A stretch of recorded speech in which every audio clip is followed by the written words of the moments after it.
127వ కీర్తన మొదటి వచనము ఒకసారి చదువుకొని మనం ముందుకు వెళ్ళిపోదాం. యెహోవా ఇల్లు కట్టించిన ఎడల దాని కట్టువారి ప్రయాసము వ్యర్థమే. యెహోవా పట్టణమును కాపాడిన ఎడల దాని కావలి కాయవారు మేలుకొని యునుట వ్యర్థమే. చాలాసార్లు చదివి ఉంటాం కదా కీర్తన, చాలాసార్లు చదివి ఉంటాము. అనేక చోట్ల కూడా దీన్ని కోట్ చేస్తూ ఉంటారు. చాలా చిన్న కీర్తన, కానీ ఇందులో చాలా చక్కని విషయాలు దేవుడు మనకి తెలియజేస్తూ ఉన్నాడు. కొన్ని విషయాలు మనం తెలుసుకుని 20 minutes టైం నాకు ఇచ్చారు పాస్టర్ గారు, ఎందుకంటే లేట్గా స్టార్ట్ చేశాం కాబట్టి దాన్ని బట్టి ప్రయత్నం చేద్దాం. ఓకే. యెహోవా ఇల్లు కట్టించిన ఎడల దాని కట్టువారి ప్రయాసము వ్యర్థమే.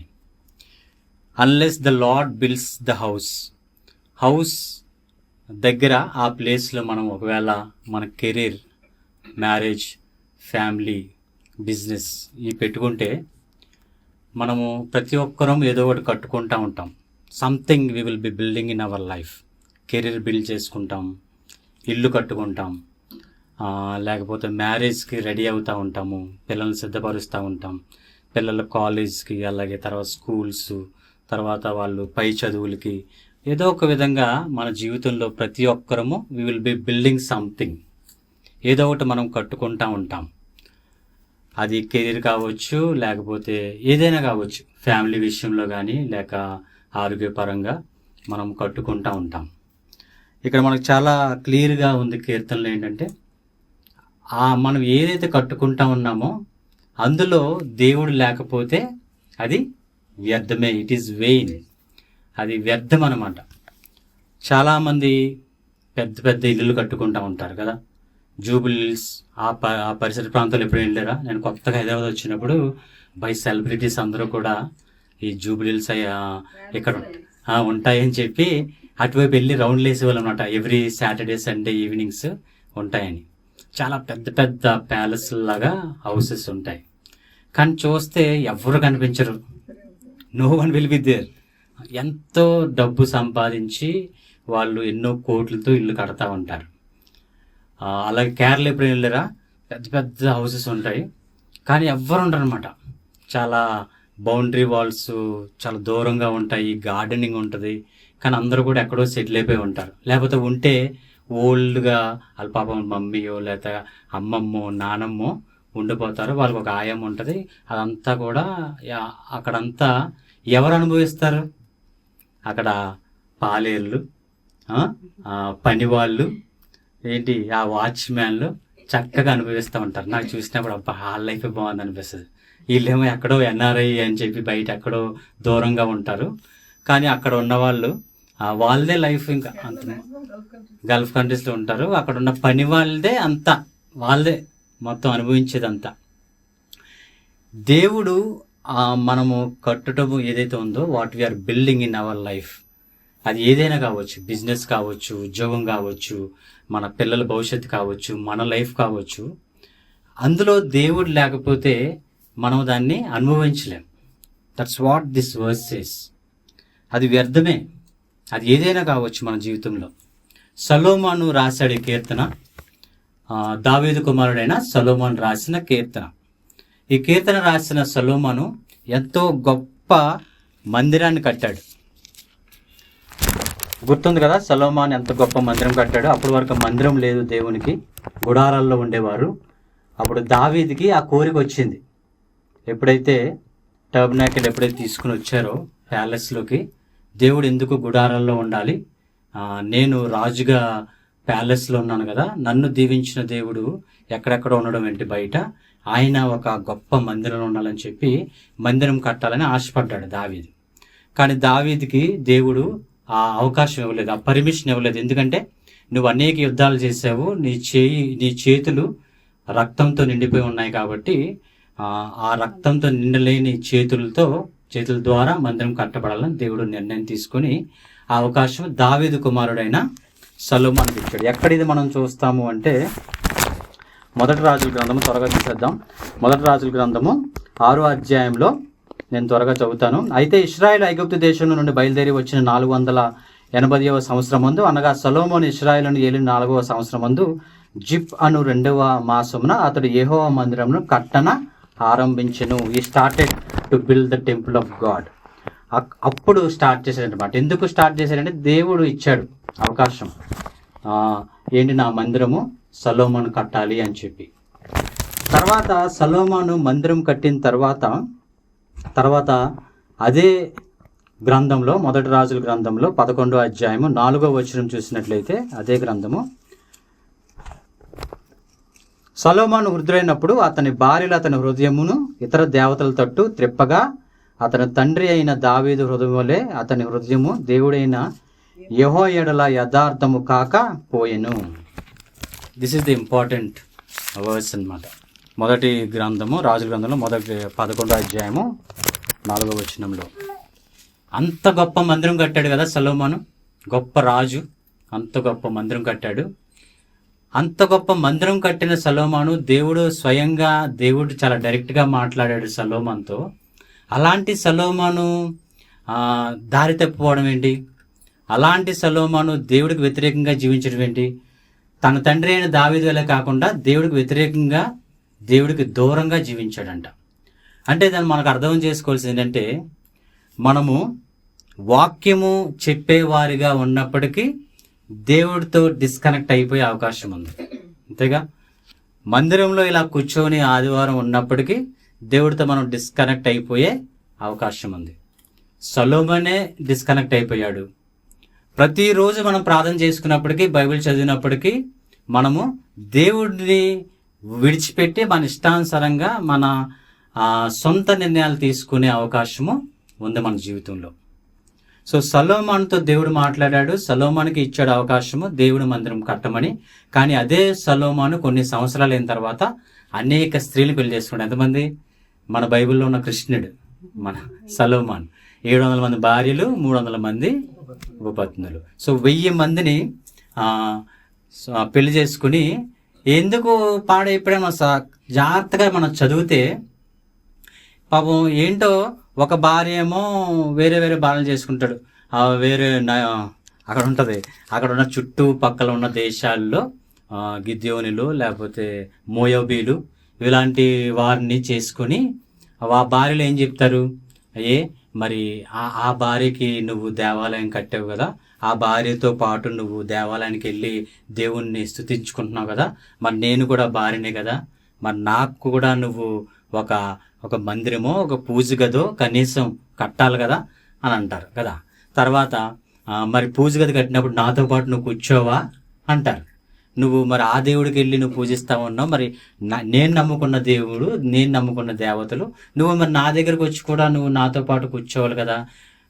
అలాగా భార్య అడిగినప్పుడు కాదని అడిగింది. ఆ భార్యలు మామూలు కాదు, దే ఆర్ ఆల్ క్వీన్స్, వాళ్ళందరూ రాణులు. ఇతర రాణులను పెళ్లి చేసుకున్నాడు. సొలొమోను ఎంత తెలివైనడంటే, సొలొమోను ఉన్నంత కాలంలో ఒక యుద్ధం జరగలేదంట. ఎందుకు చెప్తారా? చెప్పాలి, ఒక యుద్ధం కూడా జరగల. ఎస్, ఎవరైతే కొంచెం అటాక్ చేస్తారేమో అనే డౌట్ ఉంటే వెళ్ళి వాళ్ళతో మాట్లాడి సంధి చేసుకుని వాళ్ళ కూతుర్ని వివాహం చేసుకునేవాడు. అంత తెలివితేటలు. అలాగా ఎక్కడ కూడా యుద్ధ వాతావరణం లేకుండా, అటువంటి ఆలోచన లేకుండా, డిస్కషన్ లేకుండా అలా వివాహాలు చేసుకుని 40 సంవత్సరాలు కూడా ఇజ్రాయెల్ దేశంలో యుద్ధం రాకుండా చేశాడు. అంత జ్ఞానము సొలొమోనుకి ఇచ్చాడు. ఎంత జ్ఞానం అంటే, సొలొమోను పుట్టకుండా ముందు, సొలొమోను పుట్టిన తర్వాత ఈ ఏ తరంలో కూడా అంత జ్ఞానం నేను ఇవ్వనని చెప్పాడు దేవుడు. అంత జ్ఞానాన్ని దేవుడు ఇచ్చాడు. అంత జ్ఞానం కలిగిన సొలొమోను, అంత గొప్ప దర్శనం కలిగి ఆ మందిరం కట్టిన సొలొమోను, ఆ దేవుని ఆరాధన మొట్టమొదటిగా ఆ మందిరంలో జరిపిన సొలొమోను, ఎంతో గొప్పగా జీవించిన సొలొమోను. మళ్ళీ దేవుడు అడుగుతాడు, నీకు ఏ వరం కావాలి అని అడిగినప్పుడు, నాకు ప్రపంచమంతా నేనే పాలించేలా చేయదేవా, లేకపోతే నాకు ఇంకా బంగారం కావాలి, ఇంకా నాకు ధనం కావాలని ఎక్కడ అడగలా, జ్ఞానం కావాలని అడిగాడు. సొలొమోనుకి బాగా తెలుసు ఆ జ్ఞానం ద్వారా ఇవన్నీ సంపాదించుకోవచ్చు అని చెప్పి. సో ఇంత గొప్ప స్థితిలో ఉన్న సొలొమోను దేవుడికి దూరం అయిపోయాడు. ఎందుకు అంటే, తన తీసుకున్న తప్పుడు నిర్ణయాల వల్ల. తన తప్పుడు నిర్ణయాలు అన్నిటికంటే కన్విన్స్ అయిపోయాడు, కాంప్రమైజ్ అయిపోయాడు. He was compromised in his decisions. మన జీవితంలో కూడా యవన వయసులో ఉన్నప్పుడు మనం చదువుకుంటూ ఉన్నప్పుడు, జాబ్ చేస్తూ ఉన్నప్పుడు, మన కుటుంబంలో కానీ బయట కానీ ఫ్రెండ్స్తో ఉన్నప్పుడు they will be so many situations. చాలా పరిస్థితులు, చాలామంది ఫ్రెండ్స్ మనం ఫేస్ చేస్తూ ఉంటాం. కొన్ని విషయాల్లో మనం కాంప్రమైజ్ అయిపోయేలాగా వాళ్ళు చెప్తూ ఉంటారు. కానీ వి నీడ్ టు స్టాండ్, మనం నిలబడాలి. ఎందుకంటే అంత గొప్ప సొలొమోనే పడిపోయాడు. దేవుని పిల్లలుగా మనం ఇప్పుడున్న రోజుల్లో పడిపోవడం పెద్ద విషయమేమీ కాదు. కానీ మనం తెలుసుకోవాల్సింది ఏంటంటే దేవుని ఆజ్ఞలు ఏవైతే ఉన్నాయో మనకు తెలుసు కాబట్టి ఈ ఆజ్ఞలకి వ్యతిరేకంగా ఎవరైనా మన ఫ్రెండ్స్ కానీ మన కుటుంబ సభ్యులు కానీ ఏదైనా వాళ్ళు కన్వీనియంట్గా కాంప్రమైజ్ అవ్వాలి అని చెప్పినప్పుడు వి నీడ్ టు స్టాండ్. మనం ఎప్పుడైతే అందరూ 100 మంది వ్యతిరేకంగా ఉన్నప్పటికీ మనం ఒక్కరమే బైబిల్ ఆధారంగా నిలబడగలిగినట్లయితే God will definitely bless us. So సొలొమోను పడిపోయాడు. ఎందుకు అంటే తర్వాత తను తీసుకున్న నిర్ణయాల్లో దేవుడికి దూరంగా జీవించసాగాడు. మనం తర్వాత అదే మొదటి వచనంలో యెహోవా పట్టణమును కాపాడనే ఎడల దాని కావలి కాయవారు మేలుకునిట వ్యర్థమే. ఒకసారి మనం బాగా సంపాదించిన తర్వాత, బాగా ఎక్స్పీరియన్స్ వచ్చిన తర్వాత, అనుభవం వచ్చిన తర్వాత, బాగా సెటిల్ అయిన తర్వాత then will look at protecting our selves కదా. బాగా కోట్లు సంపాదించాం, ఇప్పుడు ఏం చేయాలి? కోట్లు మంచిగా లాకర్లో పెట్టి దాచుకోవాలి. We need to protect, security కావాలి ఇప్పుడు. సో నెక్స్ట్ ఏంటంటే సెక్యూరిటీ, మన లైఫ్లో సెక్యూరిటీ కావాలి. మన సంపాదించుకున్న డబ్బుకి కానీ, బంగారానికి కానీ, మన ధనాన్ని కానీ, ప్రాపర్టీస్ కానీ మన ఇంట్లో పెట్టుకోలేం. మనం అంతా కూడా అంటే ఎప్పుడైతే మనకి ఏమి లేనప్పుడు కొంచెం బిల్డ్ చేసుకుంటాం, కట్టుకుంటాం మన జీవితాన్ని. మనం ఆ జీవితంలో మనం సంపాదించిన తర్వాత ఇంకా మనము నెక్స్ట్ స్టెప్ ఏ విధంగా మనం దాన్ని దాచుకోవాలి, ఏ విధంగా దాన్ని సెక్యూరిటీ ఇవ్వాలి, ఏ విధంగా మనము ప్రొటెక్ట్ చేయాలి. మనకి సిటీలో కావచ్చు, మా చుట్టూ మన దేశ సరిహద్దుల్లో కావచ్చు, మనకి సైన్యం ఉంది, అలాగే వాచ్మ్యాన్స్ ఉంటారు. సో వాళ్ళు మన దేశాన్ని లేకపోతే మన పట్టణాన్ని కాపాడుతూ ఉంటారు. కానీ ఏదో రోజు వాళ్ళు పడుకుని పోతారు కదా. ఇంకా 24 hours వాళ్ళు కాపలగాలంటే యాజ్ అ హ్యూమన్స్, మనం మనుషులుగా మనం ఏదో ఒక తప్పు చేస్తూ ఉంటాం. Even if there are watchmens in our city, మనకి దేవుడు కాపు కాయకపోతే మనము ఏమవుతాం? మనం సంపాదించుకున్నంతా కూడా దొంగిలించబడుతుంది, పాడైపోతుంది, ఎవరో ఒకరు ఎత్తుకొని పోతారు. ఒక్కొక్కసారి మనము చాలా కష్టపడి ఇల్లు కట్టుకుంటాం, దాన్ని కాపు కాస్తూ ఉంటాం దాన్ని. కానీ మామూలుగా ఎప్పుడైనా ఆలోచించారా? ఈ వాక్యం చదువుతున్నా కదా అనిపించింది. ఇంట్లో కూర్చొని వాక్యం చదువుతూ ఉన్నప్పుడు ఎప్పుడు నేను ఇంట్లోనే ఉంటానా మనం అనుకుంటాం. ఇది నేను కట్టుకుంది, ఇది నేను సంపాదించింది, ఇక్కడ నేనే ఉంటాను అనుకుంటాం కదా. 10 years తర్వాత, 20 years తర్వాత, 30 years తర్వాత మనం ఉంటామో లేదో తెలియదు. అందులో ఎవరు వచ్చి ఉంటారో మనకు తెలియదు కదా. సో మా మదర్ చనిపోయారు, మా మదరు అలాగే వాళ్ళ మదర్ చనిపోయారు, వాళ్ళ మదర్ చనిపోయారు, అందరూ కట్టుకుని వెళ్ళలే. ఇప్పుడు మనం ఉంటున్నాం. తర్వాత ఎవరు ఉంటారో, మన పిల్లలు ఉంటారో, మరి ఎవరు ఉంటారో వీ కెనాట్ గ్యారంటీ. మనం ఏది గ్యారంటీ చెప్పలేం. సో మనం ఏది కట్టుకున్నా దేవుడు అంటున్నాడు ఇక్కడ, మీరు కట్టుకోవద్దు అంటలా. ఇది మనం తెలుసుకోవాలి. మీరు కట్టుకోవద్దు అంటలా, మీరు సంపాదించుకోవద్దు అంటలా, మీరు డెవలప్ అవ్వకూడదు అంటలేదు. మీరు డెవలప్ అయినా, కట్టుకున్నా, సంపాదించుకున్నా, గ్రో అయినా నన్ను మర్చిపోవద్దు అంటున్నాడు దేవుడు.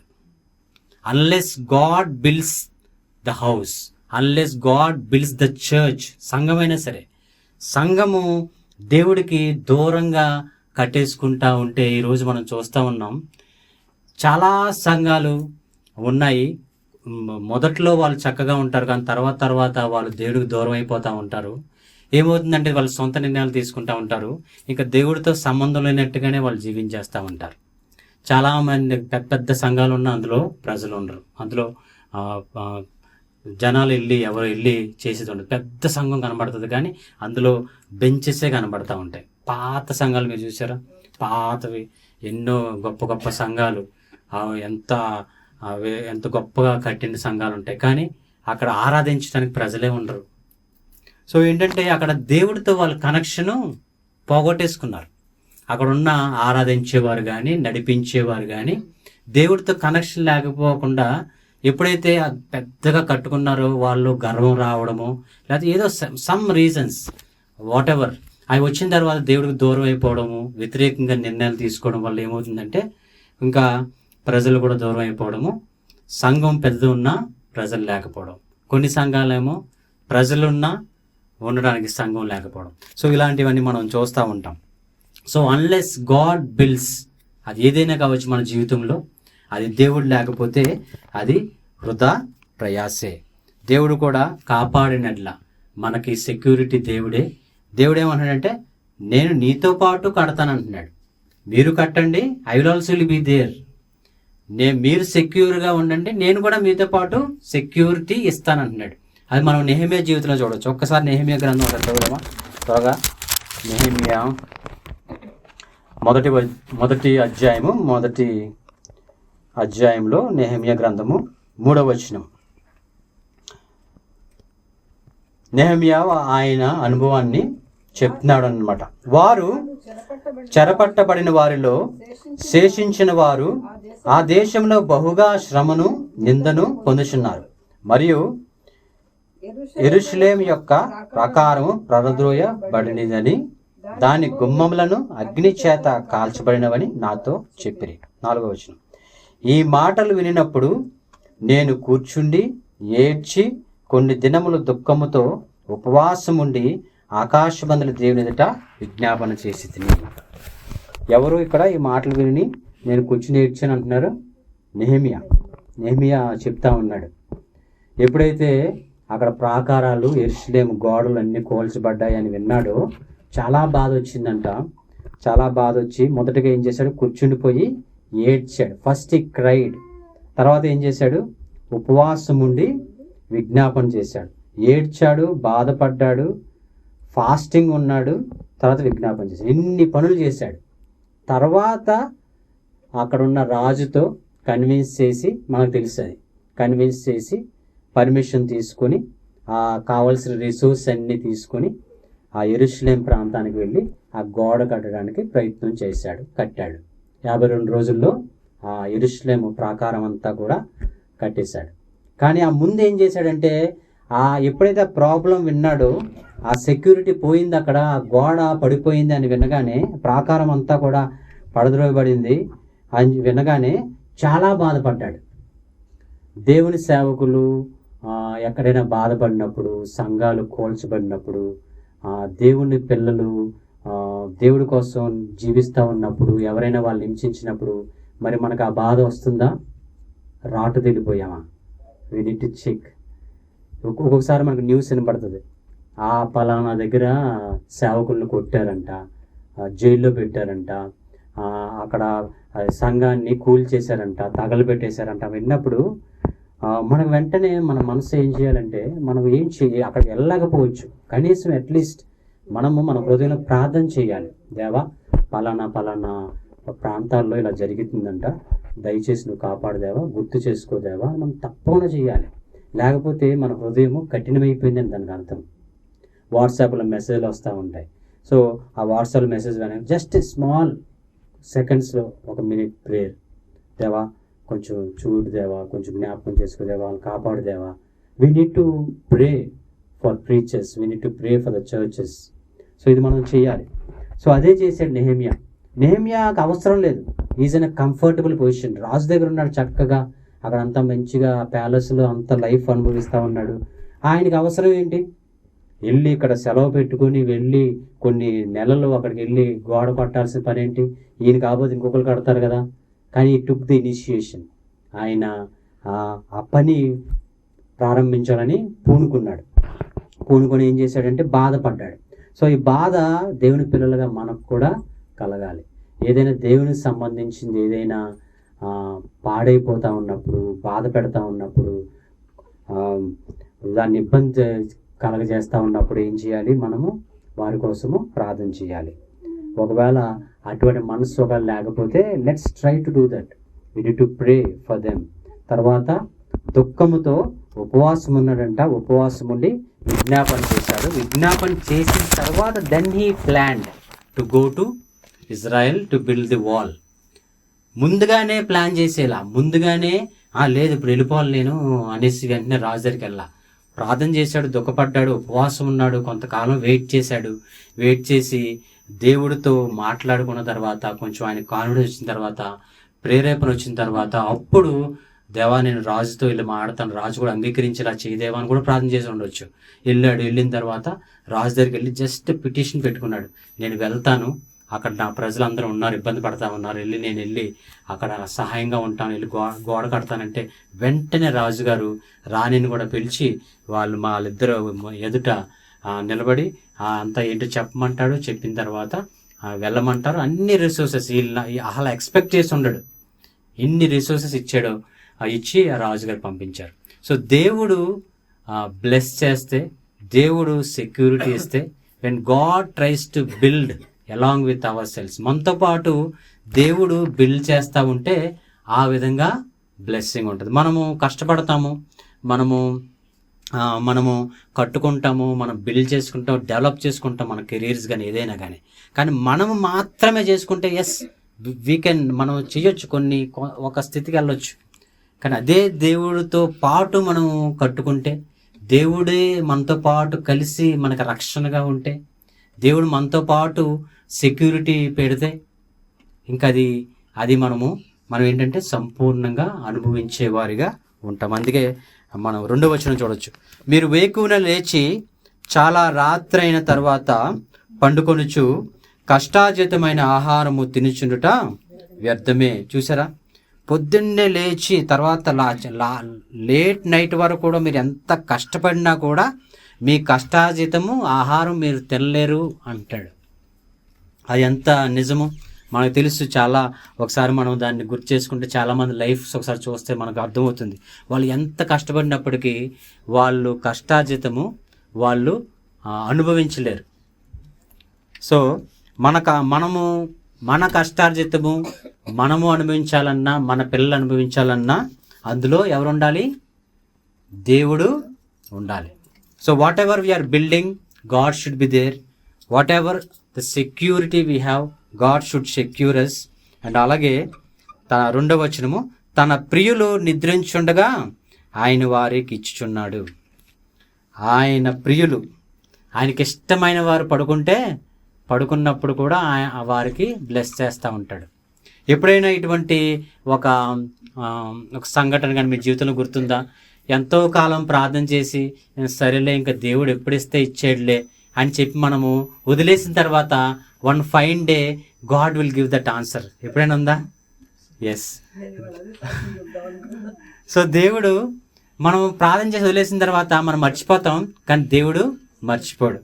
మనకి ఏ అవసరం ఉందో గాడ్ నోస్ దట్. మనకి ఏ అవసరం ఉందో, మనకి ఏ సమస్య ఉందో దేవుడికి తెలుసు. మనం ప్రార్థన చేస్తుంటాం, సర్లే దేవా నీ ఇష్టం, నువ్వు ఇస్తే ఇచ్చేవు లేకపోతే లేదు అని అలా అంటాను. అది ఒకసారి మర్చిపోతాం కూడా. మర్చిపోయి ఇంకా అలా చేసి వదిలేసి కొత్త సమస్యల గురించి ప్రార్థన చేసుకుంటూ ఉంటాం. అప్పుడు ఆ పాత సమస్య జవాబు వస్తుంది మనకి.